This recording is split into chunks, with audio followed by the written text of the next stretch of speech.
Hi guys, welcome back to Unsustainable.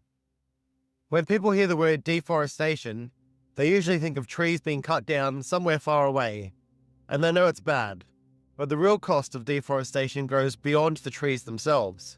It affects carbon storage, biodiversity, rainfall, soil, water systems, and in some places the stability of entire ecosystems and communities. And despite decades of awareness, it is still happening at enormous scale. And yet if we take a look at the long-term global numbers, there is some real progress. The FAO says global deforestation slowed to about 10.9 million hectares per year in 2015 to 2025, down from 17.6 million hectares per year in 1990 to 2000. So the world is not just moving in one direction, but those numbers are still huge, and they don't mean the crisis is over.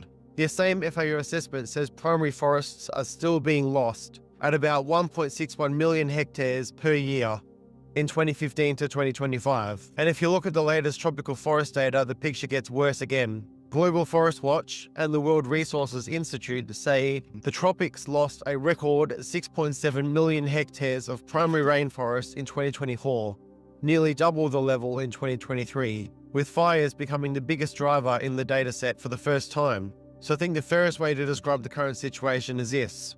There has been progress in some longer-term global trends, but deforestation is still happening at a massive scale, and in some places the damage is getting worse in alarming ways. And to understand why that matters, it helps to be clear about what deforestation actually is. Because we might just picture a very simple story. Trees get cut down, a forest gets smaller, it's sad and destructive, but really it's quite simple. That's not true though. The real story is much bigger, because forests aren't just a collection of trees. They're carbon sinks, they're habitats, they influence rainfall and water cycles, they protect soils, they help stabilize landscapes, and in many places they help support communities and livelihoods as well. So when forests are destroyed, the damage doesn't stop at the end of the cleared land. And that's the main thing that it's easy to miss. The visible part is the loss of trees. The real cost is everything that unravels around that loss. And if you ask what is actually driving deforestation, the answer isn't one thing. The broadest and safest answer is that agricultural expansion is the main structural driver. The IPCC is very clear that agriculture is a key driver of land use change and causes deforestation. That includes things like cattle ranching, crop expansion, and wider pressure to convert forests into productive land. Then on top of that you have logging, mining, roads, and infrastructure, which can all contribute directly and also open forests up to further clearing and conversion. So this isn't just a story about people randomly cutting down trees. It's a story about land use, incentives, development, commodity demand, and political choices. And in the most recent data, there is another driver that really stands out. Fire. According to the latest tropical forest analysis from Global Forest Watch and WRI, fires were the main reason 2024 was so catastrophic. That matters because it changes the feel of the story.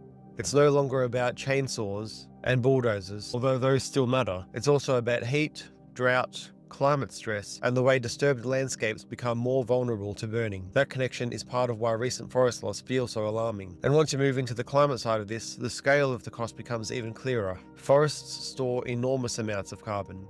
So when forests are cleared, degraded, or burned, that stored carbon is released into the atmosphere, while the landscape also becomes less able to absorb carbon in the future.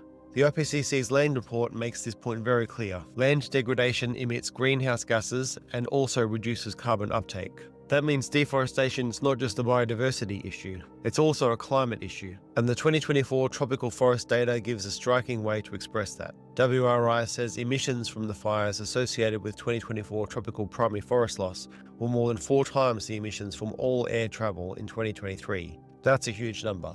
And I think numbers like that help cut through the slightly passive way deforestation is often discussed.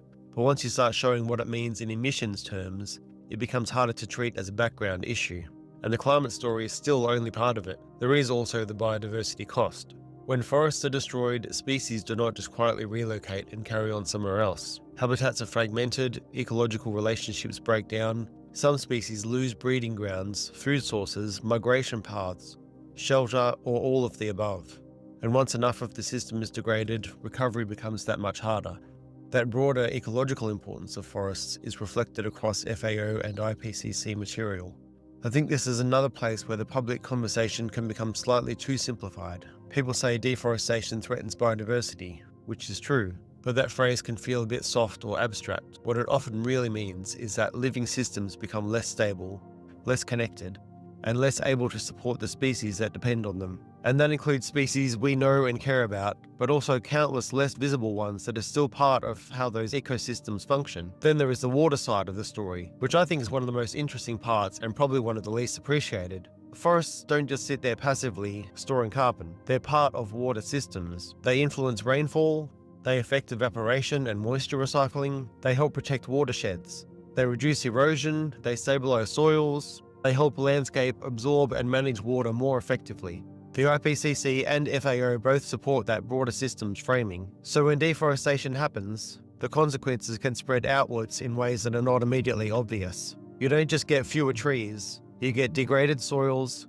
poorer water retention, more erosion, disrupted local rainfall patterns, and more fragile land overall. And once that happens, the damage can start feeding on itself. A degraded landscape becomes harder to protect. A drier or more fragmented forest becomes more vulnerable to fire. Poorer soils can push further land conversion, and suddenly deforestation is no longer a single event. It is a process that makes a wider system less resilient over time. And that, I think, is one of the most important ideas of this whole topic. Deforestation is not just subtraction. It changes the behavior of the landscape that remains.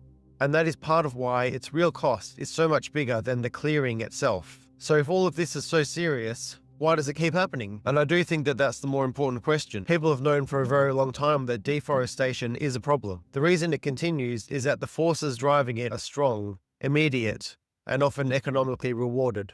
Agricultural expansion can generate profit. Roads and infrastructure can support growth. Logging creates revenue, mining creates revenue. Clearing land can look economically rational in the short term, especially if the ecological costs are pushed onto other people, future generations, or entire regions rather than the actor making the decision. And that tension between immediate incentives and broader environmental cost is baked into the way these drivers are described. And then there is governance. How strong are the rules? How good is the monitoring? How consistent is the enforcement? How much corruption is involved? How much political will is there to protect forests when there is pressure to clear them? Those questions matter enormously, because forests are not lost only because chainsaws exist. They're lost because systems allow or reward their loss. That's why awareness by itself is not enough. People can agree that deforestation is bad for decades, and it can still keep happening if the incentives remain basically intact. And I think 2024 is a good example of why this conversation needs urgency. The Global Forest Watch and WRI analysis says tropical primary forest loss in 2024 reached a record 6.7 million hectares, nearly double the year before. That's the kind of jump that makes you stop and pay attention. And because fires were such a major driver, it also suggests a really troubling feedback loop. Climate stress can worsen fire conditions, fire can drive more forest loss. Forest loss can worsen emissions and degrade resilience. And then the system becomes more vulnerable again. This doesn't mean every deforestation story is identical, but it does mean that this isn't a static problem. It evolves, and in some years it accelerates very quickly. So what do solutions actually look like?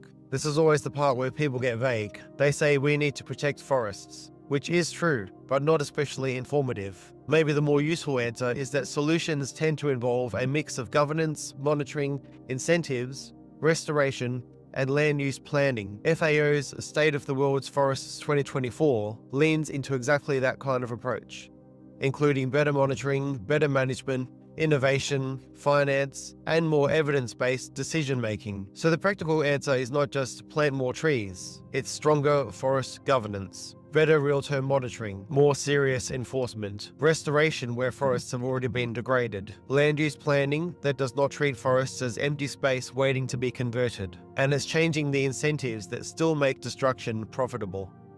That's the key. The causes of deforestation are structural, so the solutions also have to be structural. And I think that's worth saying clearly, because otherwise these conversations drift into the usual symbolic gestures. Yes, tree planting can matter in the right context, and restoration matters. But if the system driving forest loss remains broadly the same, then small positive actions can end up functioning more like moral decoration than real change. What matters most is whether the destruction slows, whether intact forests are protected, whether degraded land is restored properly, and whether the economic logic pushing deforestation is actually challenged. And that's a harder conversation, but it's also the honest one. So that brings me back to the question. What's the real cost of deforestation? It's the biodiversity that is fragmented or lost. It's the water systems that are disrupted. It's the soil that becomes more vulnerable. It's the landscapes that become less resilient to fire, heat, and further degradation. And in many places, it's the communities whose stability depends on those systems to function. So yes, deforestation is about trees, but only in the most superficial sense. In reality, it's also about climate, habitat, water, land, resilience, and power. And that's why it deserves to be understood as something larger than a familial environmental cliche, because once you really look at what forests do and what happens when they're lost, the phrase deforestation starts to feel almost too small for the damage it describes. And despite decades of awareness, that damage is still unfolding at enormous scale. I'd love to hear your thoughts. Thanks for watching.